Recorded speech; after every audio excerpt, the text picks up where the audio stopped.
Hey everyone, Montreal Canadiens took on the Edmonton Oilers in Edmonton tonight, and they got burnt by their own mistakes. Some less than stellar performances on defense, and yeah, a lot of people are probably going to blame Price, and on Twitter, that's what they're doing, blaming Price. But I don't think so, and I'll explain why. I'll tell you how they scored, who scored, how they scored. Should put it in that way. And I'll give you just a few stats from the game, my 3 stars of the game, and that's all right here at Talking Habs, the home of Habs hockey, where everything's dedicated to the Habs and all things hockey.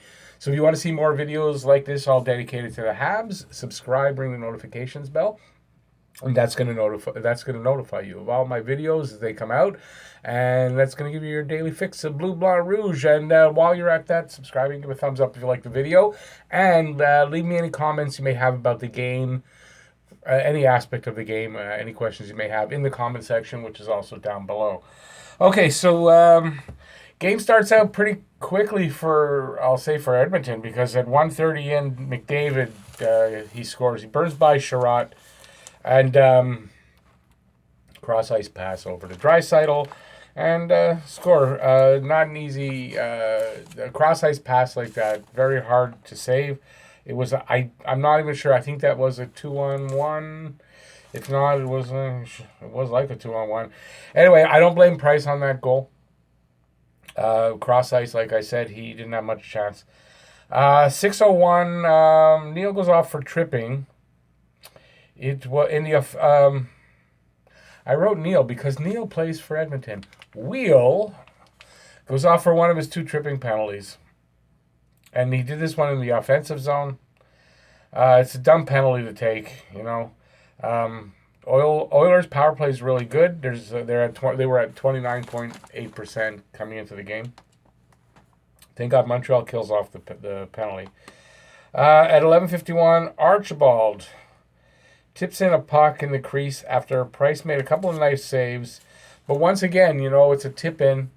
He it's hard to react. I don't know why anyone's blaming Price on these goals.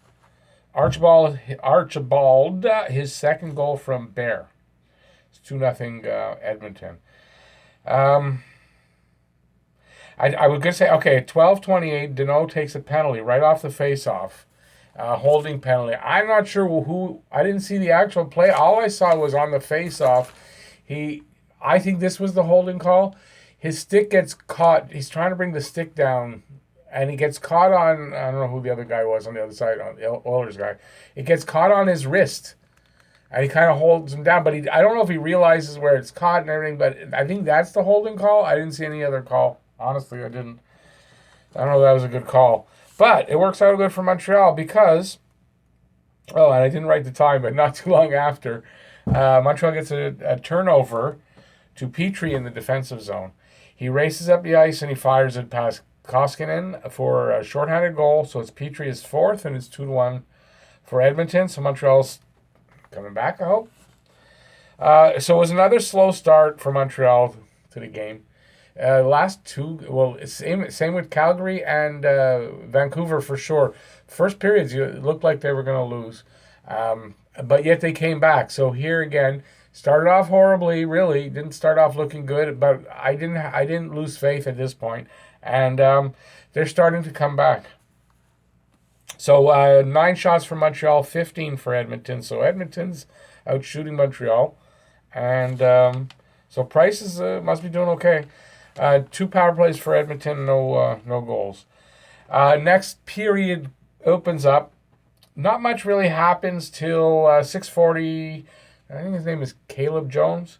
He goes off for a holding call, and with 11 seconds left in the penalty, Deneau tips a Petrie shot from the point. Petrie takes a nice hard shot from the point. And Deneau gets his stick on it, and then he tips it in. So it's Deneau's 8th goal. I believe I heard somewhere that's his first power play goal of the season from Petrie and Suzuki. That's at 8:29, and it's 2-2. So they do come back to tie it up, and it's kind of reminiscent of the Calgary game. Calgary 2 first period goals. Montreal came back with 2 second period goals, and it's kind of looking like that. There's a Sherratt and Cassian fight. I'm not exactly sure what happened, but I think Sherratt did something. No, Cassian knocked Sherratt down with a hit and stood over him like, I'm bigger, better. So Sherratt didn't take that too well. Got up and they had a bit of a fight. So they each go off for 5.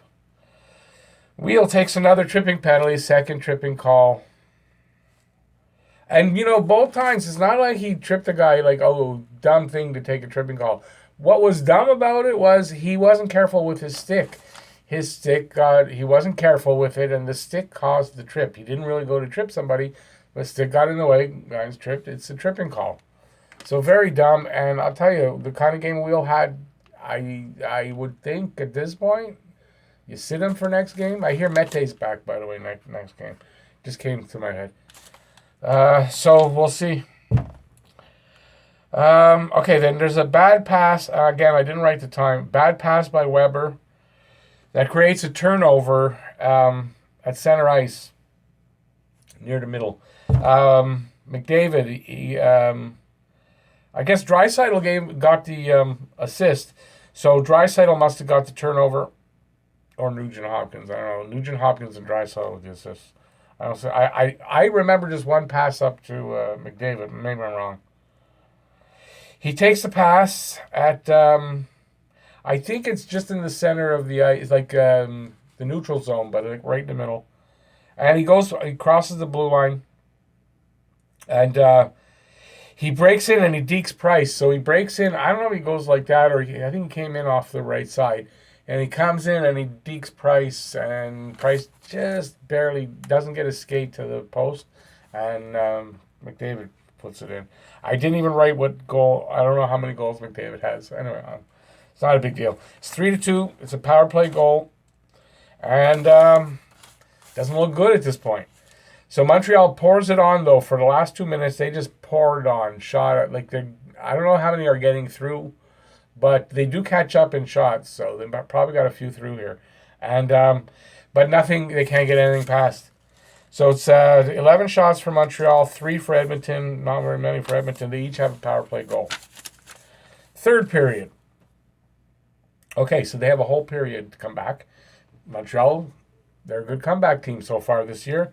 Domi breaks up through center, goes by, like, he kind of, I didn't see how he went by Nurse, but I heard he blew by him. I don't know where I forget the term the guy used anyway. I didn't see it. I kind of didn't think he went around anybody. But he went around Nurse, and he beat Koskinen with a nice little shot to tie it up. Domi is 8th from Lehkonen and Petrie. So it's tied at 3-3. Let's hope they can hold this or, continue to come back. Fleury went off for a bad tripping call. Another bad play that was a bad call by Fleury. Thank God it didn't cost him anything. Didn't cost the goal. Although, I'm not sure, but I think if the timing is what I think it is, there was a goal after the penalty, but it was all the penalty had given up. I also write this, and it's funny. Dave Tippett is the most sorrowful-looking coach. He's the most sorrowful-looking guy I've ever seen behind the bench. I just thought I'd throw that in. I wrote that there. At 7:48, there's a strange bounce of the puck. It flips up, goes into the Habs zone, just inside the blue line. As it's coming down, and it looks like it's going to go to the right of Kulak is the defender. It looks like it's going to go to his right. He starts to go that way, but when the puck hits, it kicks over to the other way. And Kulak gets caught, and it's a 2-on-1. And you can't really blame him here, although it wasn't his best game, that's for sure. But you can't blame him here because the puck literally, it came down. I guess it must have had some spin on it because it went the other way. And it went far enough the other way that it allowed the Oiler player, I don't remember who it was, Sheehan or Archibald, to both of those guys to break in and have Kulak at a disadvantage. And another cross-ice pass. And, Sheehan scores his third goal from Archibald, and it's 4-3. And honestly, they don't look back. That's it. Cousins takes an interference call. They kill it off, so that's not it. Price pulled with 150 left, and they can't really mount enough of an attack to get anything done, really. So Oilers win 4-3. Defensive breakdowns, odd man rushes, and mistakes that are the result of the defensive breakdowns cost Montreal tonight. Anyone who blames Price for the loss, it's not his fault, in my opinion. I think you're wrong if you blame Price here. Because the reason I say that is right after the game, in preparing this, I go through Twitter to see if there's anything I can add. And there's so many people. Price couldn't stop a beach ball, basically, what they're saying. And I don't see that here. I didn't see that in the game. Yeah, he gave up 4 goals. But I would say there's only one you could say that maybe he should have stopped that. The other 3, I don't think so. I really don't. Maybe there are times some goalies can stop those, but not on a consistent basis. Those are the type of plays where you're going cross ice on an odd man rush. Not easy for a goalie. Okay, shots on goal, 27 for Montreal, 26 for Edmonton. So you see, Montreal came back in shots because they were being outshot for a good part of the game, if not like a halfway. Face-offs, they were only 48% in the face-off circle, not good. They were 1 for 1 on their power play, and they were 1 for 5, or Edmonton was 1 for 5 on the power play. So that means Montreal's penalty kill came up a little notch there. Okay, so my 3 stars of the game. I think I'm going to start doing this in a game where I struggle to find a 3rd star for Montreal, because I like to give only stars, Habs stars. I struggle. There's games where I struggle to find 3 stars, so I don't give stars. I think I'm going to start giving a more legit 3 stars where I'm going to include the other team. So in this case, I'm going to, because I only had 2 stars for the Habs. And so 3rd star is going to be McDavid. He played a really good game. McDavid is awesome. 1 goal, 1 assist. 3rd star. 2nd star, Max Domi for that. It was a beautiful goal. Max was pretty good and strong on the puck. I didn't notice him making too many mistakes either, so I thought he had a really good game, so he had a goal. And 1st star for me is Petrie with a goal and 2 assists. Now, I saw a couple of people saying that, because Petrie got a 2nd star, I think, for the actual game. And I saw a lot of people saying that Petrie was good for points, but it was bad away from the puck. I didn't really notice it. I'm not the best at that. There's a couple of these guys, I mean, they're scouts, so I guess maybe I'm wrong. But I'm still going to have him as the 1st star, because to me, he was their whole offense tonight. So Montreal's now 17-13-6, and they are 5th in the Atlantic. Next game is Monday. They are in Winnipeg, and it's an odd start time. It's 8 o'clock.